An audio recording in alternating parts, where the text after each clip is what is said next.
Bien, y vamos a hablar de inteligencia artificial. Les contaba al comienzo del programa, bueno, que se realizó un corto de unos 3 minutos en donde nuestra querida Delmira Agustini cobra vida gracias a la inteligencia artificial. Por eso estamos con Martina Vallés, ella es estudiante de la licenciatura en Diseño, Arte y Tecnología de la Universidad Ort, y también con Diego Parker Fernández, director y productor de cine, además de docente de Ort. Gracias por acompañarnos a los dos, un gusto recibirlos. Gracias. Gracias. Bueno, antes de meternos en el mundo de la inteligencia artificial, porque yo tengo un montón de preguntas, vamos a hablar de este corto de Delmira Agustini, cómo es que nace la idea y cómo es que finalmente se logra desarrollar. Bueno, yo venía siguiendo todo el tema del desarrollo, las posibilidades con la inteligencia artificial, muchas cosas que estaban pasando. De hecho, bueno, estuvo la huelga de guionistas y de actores, donde también se hablaba, o sea, ¿no? Está dentro de la industria audiovisual, está como muy metido el tema. Y tenía las ganas de decir, bueno, hay que empezar a experimentar, hay que probar con esto, y lo planteé en la universidad y muy rápidamente, por suerte, el decano Eduardo Ipobroso dijo, no, esto hay que hacer un taller, y se armó una materia electiva de un taller que fue el segundo semestre, donde aparte una cosa muy interesante es que había alumnos de 5 carreras, había de audiovisual, arte y tecnología, multimedia, animación y videojuegos y periodismo. Claro.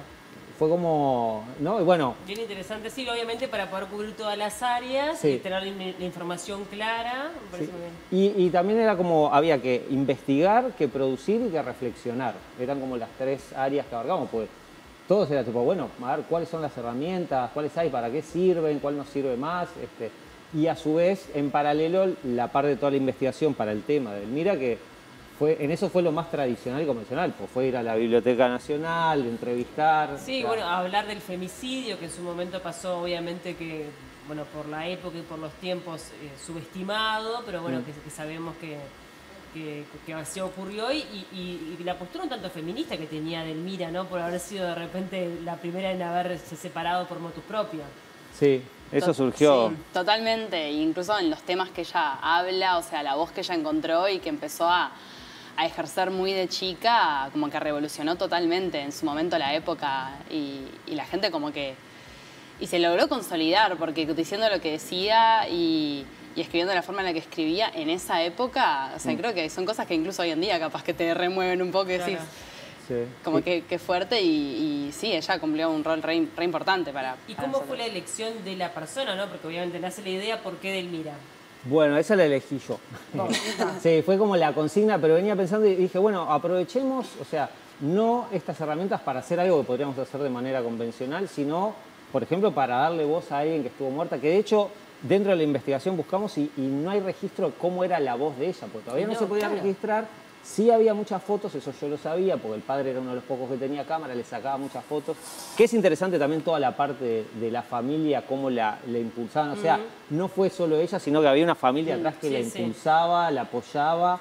De hecho, parte del problema con el divorcio es porque los padres no querían que, sobre todo la madre, que ella dejara de hacer su arte, ¿no? O sea, por haberse casado. Entonces, me parecía que había una historia súper jugosa.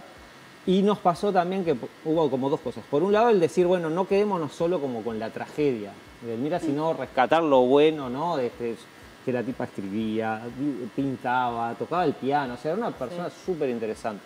Y otra parte que nos pasó, que fue durante el taller, estaba sucediendo en Maldonado, sucedió el femicidio de Valentina Cancela, que de hecho, justo cuando estábamos decidiendo el guión, era algo que inevitablemente también nos tocaba. Sí, nos interpeló. Y ahí está la diferencia también entre la inteligencia artificial y la sensibilidad humana, ¿no? O sea, para un chat GPT no son cosas que tengan que ver, pero para un humano te toca. Y bueno, eso fue también importante. O sea, era hacer un corto con las herramientas y no que lo hiciera la inteligencia artificial. Eso para que la gente entienda, o sea, usamos nosotros en favor nuestro las herramientas. Sí, la inteligencia artificial como una herramienta más al momento de generar un producto donde, bueno, hay un montón de factores. Y el resultado, ¿cómo lo fueron procesando? A medida, obviamente, esto se fue desarrollando, imagino que habrán tenido discusiones, esto sí, esto no, que dejamos afuera, porque hay un gran desafío cuando uno habla de cortos, ¿no? Estamos hablando de sintetizar en muy poco tiempo algo que tiene que dejar un mensaje, que tiene que ser claro, que tiene que tener un comienzo, una trama, un final. ¿Cómo hacemos para bueno, vos sos cineasta y te dedicás a eso, pero es un desafío impresionante. Claro, aparte era que lo hacían ellos, Claro, yo no era que sí, yo pero ¿cómo decía. hacemos para sintetizar todo, no? En realidad, sí, ahí Parker nos dio como el tema de trabajar con Delmira y nos dividimos en grupos y cada grupo en realidad propuso como una estructura de guión. O sea, de decir, bueno, para mí podría estar bueno empezar con esto, seguir con esto y al final terminar con esto y en realidad, sí, ahí como cada grupo también le dio su enfoque. Y ahí lo que terminamos haciendo es todos poniendo las ideas sobre la mesa y en un pizarrón grande empezar a como a desglosarlo y a visualizarlo y decir, de esto está bueno esto, de esto está bueno esto otro. Y así terminamos sacando distintas partes de cada uno de esos guiones y armando este final. Fue como colectivo el trabajo y las ideas y que generalmente no es así y no debe hacerse, ¿no? Pero en este caso funcionó muy bien y también era eso, bueno, grandes decisiones como éticas casi. ¿Cómo queremos abordar a Delmira? Y fue eso, por ejemplo, no quedarnos con la parte de, claro, que es como que ella, no, sino darle la vida. Sí, como que era inevitable en realidad mencionar su muerte porque lo marcó y marcó como también terminó su vida muy temprano. Pero, y que tuvo que ver también con esas decisiones que ella tomó en vida, en definitiva, ¿no? Porque fue su ex marido. Sí, entonces está como que no podíamos borrarlo del guión, pero sí queríamos como mencionarlo con un tipo de intención y no nada más que sea el centro, la mataron. Claro. Sino como, bueno, dejar un mensaje, decir por qué, bueno, mostrar que hoy en día sigue pasando lo mismo que pasó en ese momento. Bien. Sí. Pero, ¿Qué aprendiste, bueno, vos en definitiva, porque fuiste el que llevaste adelante este proyecto y el que lo propusiste, de este proceso vinculado con la incorporación de la inteligencia artificial al momento de generar piezas audiovisuales? Y hubo mucho aprendizaje y una de las cosas que más me quedó es que es una herramienta muy poderosa, muy buena, que no podés pretender que haga todo lo que vos querés, sino que también tenés que ver para qué cosas es buena y no emperrarte por terminar perdiendo más tiempo que haciendo las cosas de otra manera. Y si hay algo que ves que no sale, tenés que buscarle la vuelta y hasta narrativamente, tal cosa no nos salía. Bueno, esto ¿cómo lo podemos contar con planos o imágenes que sí podamos hacer, ¿no? Como que hay que tener una cierta cintura también porque es muy nuevo. Y una cosa que sobre todo yo lo que aliento es a la gente que no le tenga tanto miedo y pruebe y experimente porque lo que está bueno también es entender de que las herramientas el año que viene cambian y todo, pero si vos entrás en la lógica, empezás a entender cómo funciona la lógica y cómo pedirle cosas y esto, te va a ser mucho más fácil y que dentro de unos años esto va a ir cobrando mucha más fuerza. Es como un celular, bueno, probá a agarrar, mandar un mensaje, el celular cambiará el modelo, pero entendiste cómo funciona un poco el la modelo. dinámica. Exacto. ¿Y ustedes como grupo o vos particularmente como estudiante? Bueno, yo en realidad aprendí, o sea, a manejarme realmente porque había probado alguna que otra cosa más como por jugar y ver qué resultados y como que me había impactado un poco, pero no lo había incorporado necesariamente como a procesos creativos o de la facultad como a tareas, proyectos reales, ¿no? Sino como más como un juego. Y sí, en base a esto, o sea, me di cuenta de que, como dice Parker, es una herramienta muy poderosa y que sí, que no hace magia tampoco. O sea, depende 100% de lo que vos le digas y lo que vos le des como input de qué es lo que vas a recibir. Y sí, si no sabes también cómo pedirlo o qué pedirlo específicamente, no vas a tener ese resultado que estás buscando. Y sí, lo terminé incorporando como hoy en día sí a otras materias. No, a otros es interesante lo que están diciendo porque en definitiva siempre cuando hablamos de inteligencia artificial aparece el miedo, ¿no? De la sustitución del humano, porque la inteligencia artificial lo hace de manera más sencilla, entonces un montón de trabajos que hoy llevan muchísimas horas por parte del humano van a ser sustituidos fácilmente por la inteligencia artificial. Y en parte es así. Porque tampoco hay que negar lo obvio, ¿no? Ya viene sucediendo. Y ya viene sucediendo, ¿no? No es una cosa que es del futuro, sino del presente. Como toda irrupción tecnológica también, o sea, ha sucedido y bueno, esto es otro nuevo momento. El tema es cómo acomodar, ¿no? El rol del humano para justamente poder manejar la herramienta y que la herramienta tenga la validez necesaria, ¿no? O sea, sí, sin duda va a ser más difícil para el que no incorpore más o menos entender la herramienta y el manejarla que para el que lo incorpore, ¿no? O sea, como que eso es inevitable, o sea, en un futuro más allá de los cambios que pueda llegar a suceder. También pasó en su momento con las computadoras. Hoy casi que mucho trabajo necesitas, no sé, un pod casi que es una mini computadora. Para cobrar tenés que saber manejar y ¿no? Conectarla, no sé. Entonces me parece que sí. Va a haber cambios, como todo es inevitable, como han pasado tantos, pero sí, hay que como perderle un poco el miedo porque, bueno, también, no sé, en 10 años volvemos a hablar, ¿no? Puede llegar a pasar. Pero por ahora me parece que hay mucho, claro, ayuda hablábamos mucho. un poco antes de estar al aire, por ejemplo, de los hologramas, ¿no? Que se hicieron tan famosos que en algunos recitales estuvieron, que bueno, que creo que hasta, bueno, hablábamos del Indio Solari, yo no sé si con Mohamed Ali también una vez utilizaron un holograma para una pelea. Eso es impactante y cada vez va a ser más masivo, ¿no? Sí, una cosa que creo que no estábamos acostumbrados, pero es parte de la curva ascendente del desarrollo, es que tan rápido estén pasando muchas cosas. O sea, antes como que llevaba más tiempo procesar cambios tan disruptivos y ahora sí hay que agarrar que hay un embalón que me parece que se viene una rapidez que no estábamos acostumbrados. Y ustedes entendieron que hay una forma positiva de utilizar la inteligencia artificial, pero también hay una forma negativa, ¿no? Sí, yo era de las que frente a la propuesta como este taller capaz que estaba como un poco más escéptica o como con miedo. Y sí, o sea, ahora como que usándola entendí que hay muchos procesos que me agiliza en realidad y que puedo como ser más dinámica y ser más... generar más contenido, hacer más cosas, porque agiliza procesos y es como eso, una herramienta que me puede servir, pero tuvimos como esas discusiones en las primeras clases de decir, ¿qué está pasando? ¿No? ¿Qué es esta herramienta? ¿Qué es esta inteligencia artificial? Como analizar los pros y los contras y que, como en tantos otros aspectos de la tecnología, muchas veces es el uso que uno le da, porque, a ver, con una computadora se pueden hacer muchas cosas que no están buenas o tecnologías en realidad que dependiendo de cómo son usadas en realidad pueden ser positivas o negativas. Sí, sí. Entonces, bueno, decir, ¿cómo puedo agarrar esta nueva herramienta, esta nueva tecnología y que me ayude a mí como artista, como diseñadora, como creadora a obtener mejores resultados o tener más resultados? No, claro, y además cuando hablábamos de la inteligencia artificial vinculada al audiovisual, hoy está muy masificado con las redes sociales. Sí, ¿no? y también hay como... Porque hoy en TikTok, no sé, con inteligencia artificial haces cualquier cosa. Pero aparte, TikTok, si algo utiliza es inteligencia artificial y por eso te saca la ficha tan rápido y tan bien de qué es lo que te gusta. Le das 2 días y ya sabes. O sea, como que también estamos... Ya la inteligencia artificial la venimos viviendo en... Los teléfonos inteligentes tienen un montón de inteligencia. Ahora se está abriendo como un nuevo panorama y potenciando algunas cosas. Sí, ChatGPT... O sea, pero a nosotros nos pasó, yo qué sé, yo hice el ejercicio de poner que escribiera un guión sobre Delmira Agustini y no estaba bueno. Claro. O sea, nos quedaba mucho más bueno a nosotros. Sí.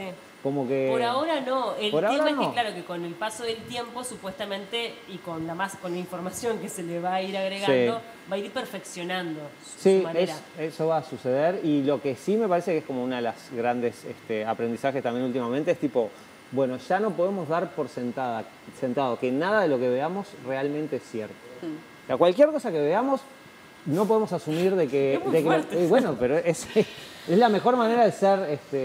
o sea, vos ves de repente cuentas de Instagram y todo, y yo ahora que entrené un poco el ojo me doy cuenta, esto es mentira. O sea, y se presenta... O sea, a mí bueno, mismo poco... la gente tiene perfiles que son mentiras, no es por nada, pero la gente que está con filtros en todas las publicaciones, genera una realidad que no, una realidad digital que no es la verdad.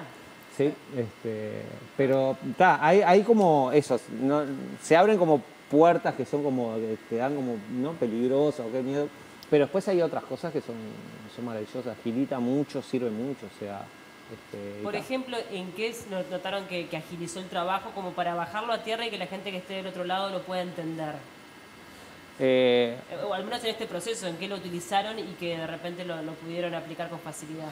Yo creo que para empezar a visualizar estéticamente cómo es que queríamos que fuese... bueno, nosotros, o sea, el resultado final ya iba a ser animando como estas imágenes que nosotros generamos con inteligencia artificial. Pero me imagino que capaz que generando un corto grabado, si vos querés definir paletas o estética o iluminación o algo así, como podés tener una imagen muy rápido, o sea, en segundos, muy realista. Sí, de un resultado como final. Y como para hacer storyboards o moodboards, eso me imagino que ahí como que pueda agilizar mucho. Sí, para nosotros, por ejemplo, nos pasó, era muy fácil de agarrar y decir, bueno, queremos una imagen de una calle de Montevideo de 1900 en otoño, nublado con lluvia. Y tenés una imagen de época de Montevideo, o sea que esas son como las cosas. Normalmente, de hecho, en Uruguay no tenemos como un acervo de industria, haber tenido Claro. películas durante todos los años. Entonces como que también el poder hacer algo de época, esto era como una herramienta ideal para ir para atrás. ¿Y vos considerás que realmente la industria se ve amenazada? Comenzaste hablando un poco de lo que estaba ocurriendo en Hollywood, de estas manifestaciones, ¿no? ¿Considerás que de verdad que la inteligencia artificial puede llegar a menguar el trabajo de los técnicos y cineastas del mundo en realidad? No sé si menguarlo, me parece que también, yo que sé, cuando se pasó de la ilustración, la animación 2D a cuando aparecieron los renders 3D y apareció Toy Story, había una amenaza para todo el mundo, o sea, sí hay cosas que va a amenazar. Yo confieso que me da más miedo de que mediante inteligencia artificial se empiece a decidir qué se hace más que el hacer las películas. O sea, que sea a través de un algoritmo y diga, no, hay que hacer películas de este tipo, de este tipo y de este tipo. Sí. El miedo tiene que ver más que nada con el contenido, la decisión del contenido. Sí, las decisiones y el manejo del mercado. Pero eso es más tipo vinculado al algoritmo, a lo que la gente puede llegar a necesitar. Bueno, lo que el algoritmo cree, pues el algoritmo capaz que piensa que todos nosotros tenemos que comer papas fritas y capaz que está bueno comer pascualina cada tanto. No, claro, ¿no? no, tal Como cual. dice Agustín Ferrando, esa es la Sí, de Agustín, sí. pero a veces me preocupa más eso a que ciertos procesos de las películas. Pues yo que sé, para hacer una película de ciencia ficción, esto es maravilloso. O sea, con poca plata podés generar fondos espectaculares que no es que necesitaba los millones de dólares de Hollywood. Claro, pero sin embargo está la singularidad de, el artista, ¿no? Porque Sí. el artista es un creador, es el quien crea a partir de su propia emocionalidad, independientemente de que probablemente tenga influencias de la vida real o de otros artistas o lo que sea, es algo que surge y que es original, y ahí está el valor del humano. Sí. Que la inteligencia artificial, algo original 100%, no sé si lo puede lograr. Sí, también a veces entra la duda que si a veces no somos también nosotros, juntamos cosas. No, y probablemente ahí, lo que te digo, pero ser la, influencias de todo. claro, la pero- sensibilidad creo pero que... cómo lo procesé, todo lo que yo recibí Sí. y lo puse, eso sí es mío. Sí, y la sensibilidad me parece que todavía queda mucho trecho todavía para que pueda alcanzar a eso, a generar también cosas que no sean como junté 2 o 3, 4 cosas y es un cliché lo que te presento, ¿no? Sí. Que pasa con... No, y además lo que hablábamos, lo que genera capaz que un poco más de vértigo es saber que todo avanza muy rápido. Sí. Sí, es que Año nosotros tras año, estamos no. haciendo esto ahora y como que a veces nos hacen unas preguntas y no sabemos, no podemos nosotros adivinar tampoco de acá a 5 años qué es lo que va a pasar, Claro. sino que empezamos a experimentar con la herramienta y a decir, bueno, no voy a mirar un lado porque esto está acá, existe y no se va a ir a ningún lado, entonces bueno, más vale como aprender a cómo usarla y de la mejor forma y de la forma más ética para poder implementarla. Pero sí, cómo evoluciona y qué va a ocurrir después Bueno, está como un poco fuera de nuestras manos.